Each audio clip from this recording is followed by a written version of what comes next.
Hello, welcome to my YouTube channel. ഇന്നൊരു അംഗനവാടി യാത്രയാണ്.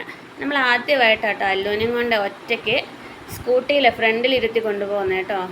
പേടിയുണ്ടായിരുന്നു, കാരണം മെയിൻ റോഡിൽ നിന്ന് കുറച്ച് ഉള്ളിലോട്ട് പോകണം നമ്മുടെ വീട്ടിലോട്ട്. അവിടെ നിന്നൊരു ഇറക്കമാണ്. അപ്പോൾ ചേച്ചിപ്പെണ്ണിനെ കയറ്റിയില്ല, ചേച്ചിപ്പെണ്ണിനെ താഴോട്ട് ഇറക്കി നടത്തി ഞങ്ങൾ. നമ്മുടെ അംഗനവാടി എത്തി.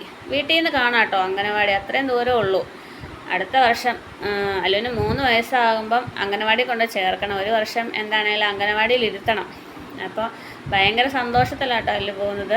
അല്ലുവിന് പുറത്തിറങ്ങിയാൽ ഭയങ്കര സന്തോഷം കേട്ടോ. അല്ലുവിനെ പള്ളിയിലേക്ക് കൊണ്ടുപോവുകയാണെങ്കിൽ ഉണ്ടല്ലോ ഭയങ്കര സന്തോഷം. നമുക്കിപ്പോൾ കുർബാനയൊന്നും കാണാൻ പറ്റത്തില്ല, അവളുടെ കളിയും ചിരിയൊക്കെ ആയിരിക്കും. പള്ളിക്കകത്തിരിക്കത്തില്ല, എപ്പോഴും പുറത്ത് ഓടി നടക്കുമായിരിക്കും അല്ലുവിൻ്റെ പണി. അങ്ങനെ അല്ലു അകത്ത് കയറിയപ്പോൾ ഉണ്ടല്ലോ ഒത്തിരി പിള്ളേരുണ്ട് കേട്ടോ. ഈ അംഗനവാടിയിൽ ഒരു 16 പിള്ളേരോളം ഉണ്ട്. അപ്പോൾ അല്ലുവിനെ കണ്ടിട്ട് അല്ലുവിനെ എന്താ ചെയ്യേണ്ടതെന്ന് അറിയുന്നില്ല. അല്ലുവിനെ കണ്ടിട്ട് എല്ലാവർക്കും ഭയങ്കര സന്തോഷമായി, അല്ലുവിനും ഭയങ്കര സന്തോഷമായി. ഇതാണ് കേട്ടോ നമ്മുടെ മഞ്ജു ടീച്ചർ, പച്ച ചുരിദാറിടാണേ. അങ്ങനെ അല്ലു കുറുമ്പ് കൂടിയപ്പോൾ ഞാൻ എടുത്ത് മടി വെച്ചതാണ്. അന്നേരം ഉണ്ടല്ലോ ഈ കൊച്ചിനോട് ഭയങ്കര സ്നേഹം അല്ലുവിന്. നോക്കിയാൽ കെട്ടിപ്പിടിച്ച് ഉമ്മ വയ്ക്കലും ആകെപ്പാടെ പരാക്രമമായിരുന്നു. അങ്ങനെ കുറുമ്പൊക്കെ കൂടി നേഴ്സിൻ്റെ ക്ലാസ് കാണാൻ വേണ്ടി നമ്മൾ ഇരുന്നില്ല.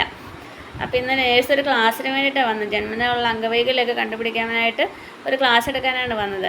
പിന്നെ നമ്മൾ വീട്ടിലെത്തിയിട്ട് പിന്നെ അല്ലുവിൻ്റെ കുറുമ്പിന് കുറവൊന്നുമില്ലല്ലോ. അല്ലുവിനെ ഒന്ന് ഒതുക്കാൻ വേണ്ടിയിട്ട് ഞാൻ ഇച്ചിരി ബേസിനിൽ കുറച്ച് വെള്ളമൊക്കെ എടുത്ത് ഒരു കുപ്പിയൊക്കെ കൊടുത്തു. ടാസ്ക് കൊടുത്തിരിക്കുക കുപ്പിയിൽ വെള്ളം നിറയ്ക്കാൻ വേണ്ടിയിട്ട്. അല്ലു ഭയങ്കര ക്ഷമയോട് കൂടിയിട്ട് കുറച്ചൊക്കെ നിറച്ചു കേട്ടോ. അതിനുശേഷം പുള്ളിക്ക് ഭയങ്കര ബോറടിയായി.